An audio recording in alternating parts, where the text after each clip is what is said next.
how did you get involved in this project? He's sitting right next to you there, Ted Bonnitt. Ted Bonnitt and I have been playing around with stuff like this for, I don't know, 30 years. They're pretty close by. Yeah, about 30 years.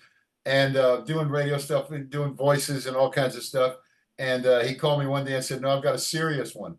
This is not us playing around with radio voices.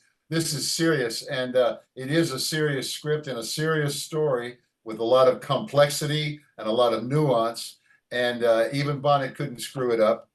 And in fact, he was actually the driving force in this in a way because the immersive quality of this. I don't know if you've heard any of it. The I did, immersive yeah. and the immersive quality is pretty different. I grew up loving old radio dramas, Orson Welles on The Stranger and all those great things. KAAY in Little Rock, Arkansas used to play on Saturday night at midnight. They would play the old radio dramas. And this is a different ball of wax than that. This is a much different sound, but it has that wonderful Rod Serling kind of quality to it. And so I said, yeah, I'm in. And I always look for a chance to work with Ted because I can boss him around and he'll get mad and then he'll get me to do what he wants and I get mad and it all works out in the end. So, Ted, this is your baby? Actually, it's a co-production between my company and Mark Haynes Productions, which is Mark Haynes and Kelly Leon, sorry, Kelly Lyon, and so they're TV producers. Their ultimate goal here is to make this a television program, and they are doing what a lot of companies are doing now, which is sort of a, if you will, a proof of concept in the audio sphere, and so they asked me to, they just didn't have an understanding of audio, and their only request was to make it the best sounding podcast ever so they could cut right through to the top. And to their credit, they allowed the sufficient research and the production resources to really do something that hasn't been done before. Resources as in lots of people. And we had like 3 sound crews and no camera. And people moving around and him adjusting the microphone here and try this one and blast this one this way and blast it that way. I mean, it's unbelievable recording challenge but well worth it, I thought. I've recorded some done voiceovers for like video games before, and I'm just used to being like in a sound booth, like all by myself and like staring at somebody, out of a window. Yeah, me too, and I like that. There's a place for that. I did the voice of the Captain of the Guard on the movie Tangled, and then the TV show. I did 22 episodes as that, and I loved the casual that I could show up. And they would say, "Oh, here we're going to show you your character on the screen, and just do it." And you could do it in a hurry. And if you mess it up, I was doing it one time during the Downton Abbey days, and I'd been watching a lot of it. And then the producer stopped and he said, "MC, have you been watching Downton Abbey?" I said, "Yeah, how'd you know?" He said, "You sound like Carson the butler. Go back to being the captain of the guard again." So hard to do it. So I've always enjoyed that, but this ain't that. This is acting it as seriously and maybe even more seriously than if there was a camera there. And it was quite a challenge, but I think it was worth it. I think it was anyway. I don't get to play many Secret Service guys. I mean, strange as that may seem, I don't have the kind of honest face, and so it made sense that I was doing it with no cameras around. When they bring in the cameras, they'll recast it with Bradley Cooper. Because you guys filmed it, recorded this in, it looked like a big warehouse with like all the soundproofing equipment and stuff. Oh, yeah. So, like, who were you? Did you have were the other actors there with you, or were you still doing it by yourself and acting against somebody? Yes, they were there. Okay. They were there with us. If it's knocking on the door and going into someone's living room and talking to them, we knocked on the door and went in the living room and talked to them. They were all there. Yeah. Wow, that's amazing. Yeah. The reason we did that, the novel approach was, I always had a problem with audio drama. It never sounded authentic to me. And I didn't really understand why, but one of the experiments was, let's let the actors do what they do. Because what I learned in the process was a significant percentage of an actor's attention is distracted when they're doing the lines because they're wondering what am I doing in this moment, and they're trying to imagine. Well, let them just do it. So we built basically. I got to say, what a remarkable revolutionary concept that is. Let the Well, actors do what they do. Dude, if they and find let out about you, they're going to send a team to hit you, man. and the thing too was the technology of Dolby Atmos is allowing now for us to manipulate what we record in post. So what we did was record it on a soundstage. That's what you saw pictures of. And it was recorded on a couple of area carpets. Everybody was quiet. And what we wanted to do when we used upwards of 12 different microphones in a scene, including boom operators, it was a full up production crew, just no cameras and lights. And so we had a scripty and we had ADs and the whole thing so we could really move it along. Craft And, service. and yeah, craft service. Most important thing, yeah. So what we go into post with, I was telling the boom operators, you're the DPs, doing over the shoulder shot, because I wanted to create depth and movement, because I think that's what's missing. And with Atmos, to allow this binaural sensibility of replicating the way the human mind perceives sound, all the tools are at hand now. So you could really go into huge detail. So every sound effect, every creak in every chair, every breath was constructed to fake out the brain. It's like a brain hack, so that when you put on the headphones, you're there, and that adds the impact. So really, it just enabled the actors to do their best work, and so that was the fun of it. MC, did you prepare this any differently than you would like a regular voiceover role, or did you sort of shift back into like on camera mode? Yes, I did. Usually, unless the role I'm doing it requires multiple scenes, I do generally do it in small bites. And so I work on a little bite and I think about it and think about it some more. This was too much for that. This was much more like I was going to be shooting for 3 days on a movie. And so I had to have it all together and ready to go from one end to the other, however, in any order they wanted to do it. So I had to be much more familiar with it, even though I had the words in front of me. Usually if I have the words in front of me, then I'm good to go. But in this one, I had to rehearse it and have some idea of what I was going to do and still have the words there. And it's a wonderful thing, actually. I mean, it is a very different thing. I just did a movie with an actor whose name I won't mention, Malcolm McDowell, who has a teleprompter, and we were shooting a Western. He has a teleprompter, and he's really good at getting it off. But I realized about halfway through that he's still also very familiar with the material. And so that's what I was trying to do with this, is be very familiar with the material, but know that I have it in front of me. Yeah. Yeah, I mean, Ted, is this kind of like the first sort of process? Are you guys the first ones to sort of record like this? We're not the very first people that have done a location-based, boom-focused production, but no one has done it to the extent that we did. We started with. I started with researching and spoke to Skip Livesey, who's won the Academy Award for Gravity, the sound, and did Roma, and has done all the Coen Brothers movies.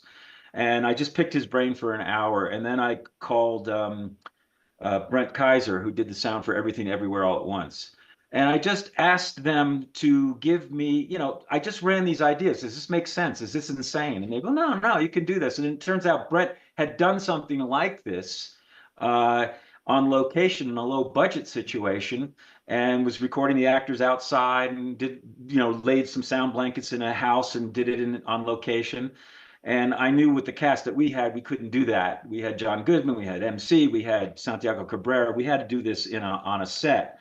And so between their advice, and then I've done radio production of all kinds forever and ever, I just sort of, my thought was to create a middle world between cinema and audio to, again, realize the potential of how audio is, in my opinion, as strong as visual if it's done correctly, maybe even a little more so. But then it all rests on all the elements, like a great mixer. But more importantly, since this is focused on acting, MC, every time I've worked with him, he is an absolute pro, the absolute study. And this was and I've told him this.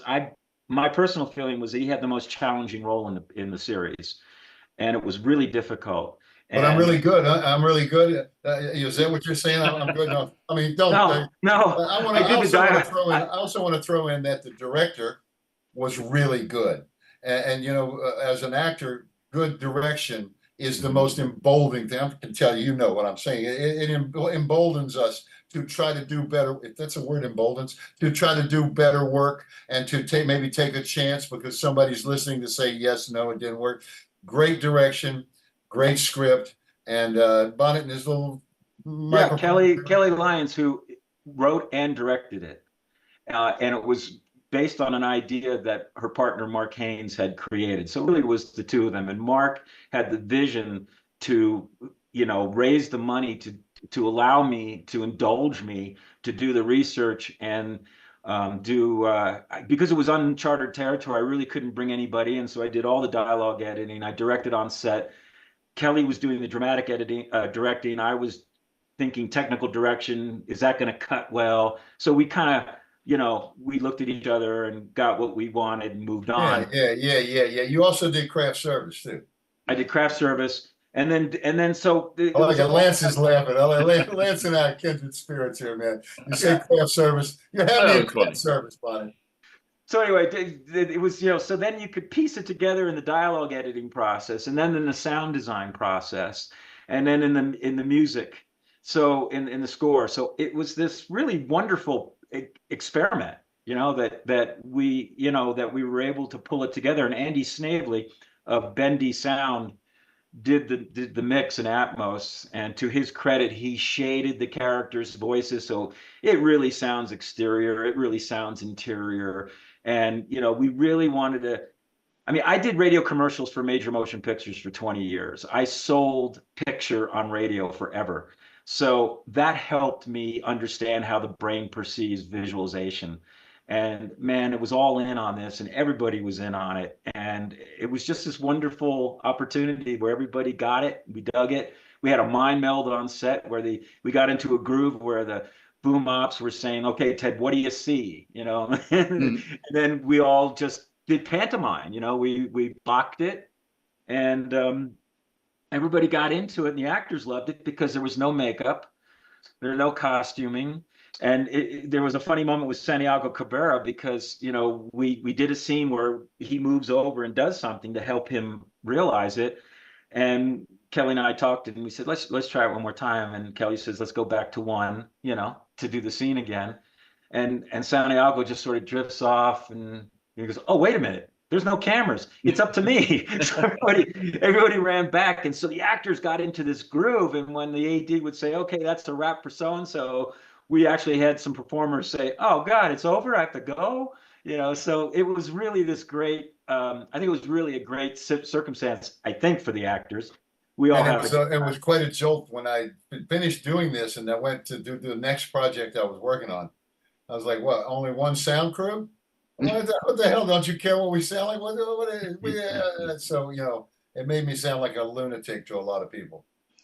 And it was written for the ear, again, to Kelly's credit. And the old the old saying that you can follow a movie without the picture, but you can't without the sound. And so that kind of makes it easier to do audio drama because it's the mind works that way. So we really. And that's a big point with me because I'm a little bit hard of hearing from so much gunfire in my career. I'm not joking. I mean, it is. And I find the hardest thing to do in any, whether it's $100 million picture or 10 million, is the sound. And again, everything else is great, but the sound still leaves something to be desired. And so for me, this was great to be able to hear everything in it. So yeah, I agree. Sound is the hardest thing to do. And we really had a great sound crew that, thanks to Brent Kaiser, who everybody wants to work for in Hollywood, he just turned me on to all the good people, and they were all thrilled to be on that set just because of Brent. And so we had this really great, ambitious crew that they realized we were doing something new. I mean, nothing we didn't invent anything new. All we did was use combined established processes into a particular format. Because I don't want to make a false claim that we've done something that's never been done before. That's not the case. We've just done it in a way that's novel. Yeah. Yeah, And I mean, listening to it, it sounds just so like crisp and like perfect. Like things are in the back and moving towards you, and it's just very cool.